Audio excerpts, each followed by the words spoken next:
You're cruising Australia with a big trailer, maybe a caravan behind you, and you find yourself looking at a sign saying, road ahead, unsuitable for caravans.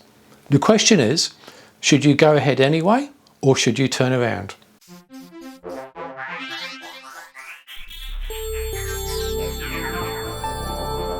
So to answer that question, let's start off with what a caravan actually is.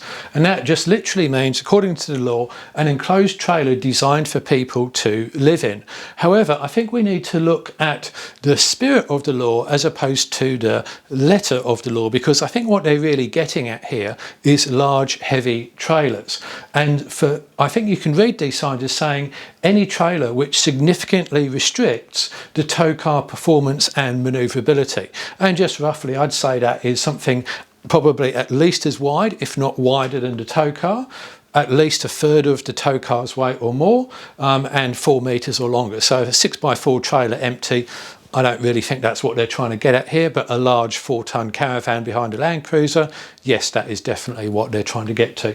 And in fact, some of these signs say unsuitable for caravans or trailers, which obviously covers everything from a 6x4 all the way through to the classic block of flats on wheels. So let's just talk about it as being big trailers as opposed to caravans specifically. And of course, as I said before, caravans are the worst type of trailer to tow. All right, so why is the sign there? Well, it's not there for no reason. One is you may not make it through successfully. You may be literally unable to take your trailer through that road. Second thing is you might be able to get it through there, but inconvenience other people to such a degree that the world would really rather you not do that. And then you also may damage the road by excess weight or having to move off it or whatever the case may be. We don't know. But the signs don't say you can't go there. They're a caution sign. They're saying, look, there are hazards up there, maybe not specify what they are, but just be aware of it, leaving you to make the decision, which is the purpose of this video. So should you or should you not go? So let's look at what some of these hazards might be. And the first one is there might just be literally narrow road. Now, some caravans are up to nearly 2.5 metres wide, which is the legal limit, and that is significantly wider than pretty much any car, which is why we fit towing mirrors. And when you've got two of them oncoming, remember, it's not just you, could be someone coming the other way. There may not be enough room for that. And even if there is, well, for you to get through, what about the other people? Limited passing places related to that as well. You're driving along there and can you back up to another parking place? Can someone else back up? 3 cars coming on, you get the idea.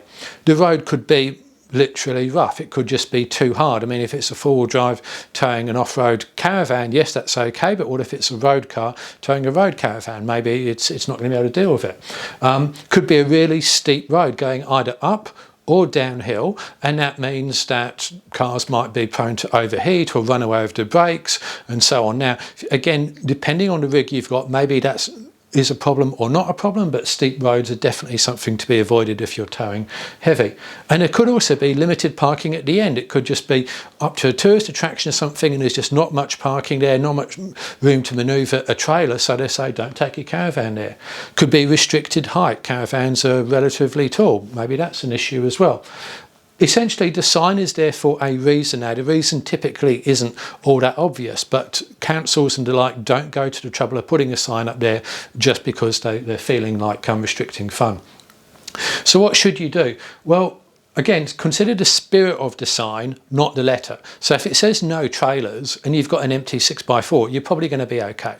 And if you've got a really heavy caravan, that's probably when it applies to you. What you can do is research the route. I'm going to show you some examples of that in a moment. Google Maps, etc. Look at photos and consider your specific situation. And here's some of the things you need to consider for your assessment. One is, how big is your trailer? The bigger and heavier the trailer, the more you should be inclined to turn around when you see an unsuitable caravan or trailer sign as opposed to not. And your tow car, how capable it is. If you've got a low-powered front-wheel drive a two-wheel drive tow car and a trailer is fairly heavy, then you need to think twice about driving up steep hills which are rough and in the wet, because you might run out of traction and you might not be able to control that mass on the way down a steep hill. If on the other hand you've got a highly powerful four-wheel drive or all-wheel drive vehicle, that's a different story. Your skills, now you are going into an area by definition which is somewhat hazardous or difficult for trailers. That is why the sign is there. So you're going to need advanced trailer skills, quite possibly, to get through that. Maybe you're going to have to back up 200, 300, 400 meters. Maybe you're going to need to drive up a steep hill and down change on the way there. I don't know. But if you're not a really confident tower, then these signs should make you reconsider. Traffic. You know, it could be one thing, maybe it's 6 o'clock in the morning, nobody's around, you haven't seen another car since you got up an hour ago, or maybe it's 10:30 on a Saturday or late afternoon on a Saturday and there's lots and lots of traffic. That would influence your decision as well. If you can think, well, I know I can get through here, but do I really want to be the person who holds up everybody else? Maybe I don't. Maybe I'll wait. Maybe I'll find another way. Distance. Now, is this area of difficulty going to be just a few hundred meters, 4 or 5 kilometers, or is it going to be like 50 kilometers worth of pain? That needs to be a factor as well. Alternatives. Can you go around? Can you take a plan B, a plan C? Figure that out as well. Would that be better? Weather, wet or dry, day or night. Now, the same road in a wet, wintry rainstorm at night is a much more difficult drive compared to a nice hot summer's day when it's dry and you're not going to have any traction problems if you move off the road. So again, the weather and the weather conditions and the time, big factors. And convoy, this is a big one. Is it just you, or are you one of 5 caravanners? So if you are going to have to back up, that's going to be a major mission. Or you're by yourself, or maybe you're towing something and there's a single car you can send ahead and scout it out and take a look and say, hey, there's people coming, or whatever the case may be. So your convoy is a factor as well. All right, so here's 2 examples from my personal experience. The first one is at Parks in the Dish, and I saw this sign here, and here's what I did. So my rig was this. It was my old Ranger with my hybrid off-road caravan.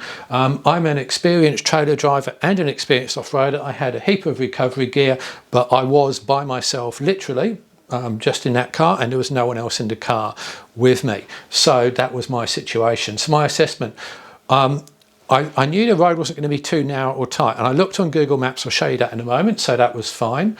Rough roads, well, it's a dirt road, yes, but that is well and truly set up. I've done real four-wheel drive tracks in that setup, let alone a dirt road, so that was okay.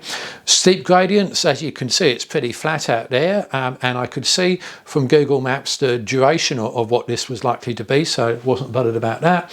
One way of no way to turn around, no, it wasn't a one-way system, so that was okay as well. Limited parking, no. Couldn't see any other hazards either looking ahead or on Google. Relatively short distance, weather was dry. This was also a dry weather only road, so I was okay there as well. And it was fairly early in the morning, couldn't see any other traffic. So with that, I was pretty happy to go. So here's the observatory. That's where Parks was. That's where I was headed because I needed a decent coffee. And that was where Google Maps wanted to take me.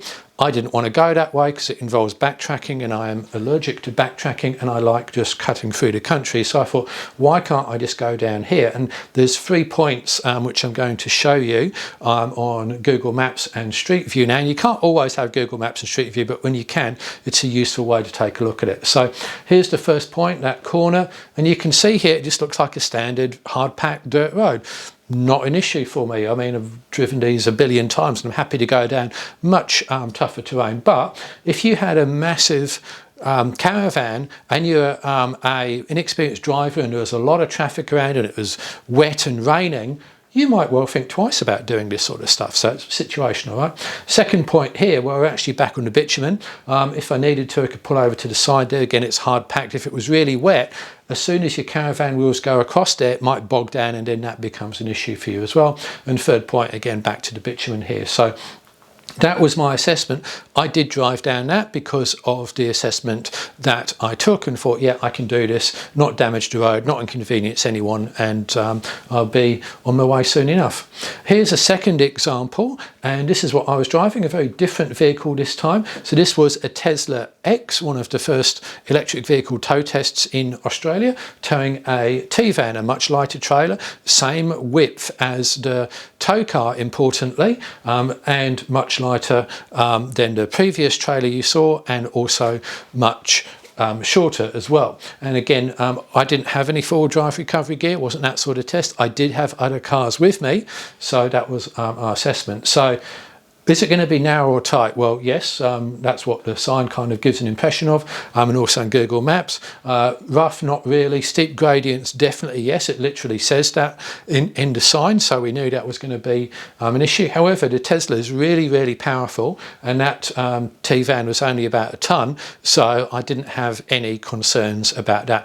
Again, if it had been a 30-year-old Hilux trying to tow a heavy trailer of any description, let's say 3 tons of car trailer, I might have concerned myself with that a bit more, but maybe I'd have known I could put the car into low range, unlock the hubs and done it that way. Who knows, right?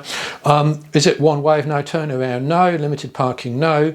Any other hazards? Couldn't see it. Distance, not much of a distance. I'll show you that in a moment. Weather was dry and daylight again, and traffic wasn't really much around. So here's where that sign was. Here is the problem area 13 kilometers ahead, as it says, and that's the actual road itself. And you can see you've got a lot of sharp bends there, and typically when you see that amount of sharp bends, that's because there's switchbacks going up or down a steep hill. So that is the problem area here, and you know, if you can get around that, then it would be okay, and sort of a bit of work with Street View and so forth. And you can see that again, you don't always have Google available for it, but you can maybe plan a bit in advance whenever you get the chance. So in summary then, at least consider the signs. They're not there for no reason. They should at least make you stop and think, okay, do I have the capability to do this as per the assessment? If you see a sign saying no trailers, that means no. That's not a negotiation. That is, do not take a trailer up here, or do not take a caravan. That is a no. These other ones, they are cautionary. And sometimes people interpret the no to mean accepting them, and other people wrongly take the caution signs as being a no. You read the sign. And unsuitable really means just consider your rig.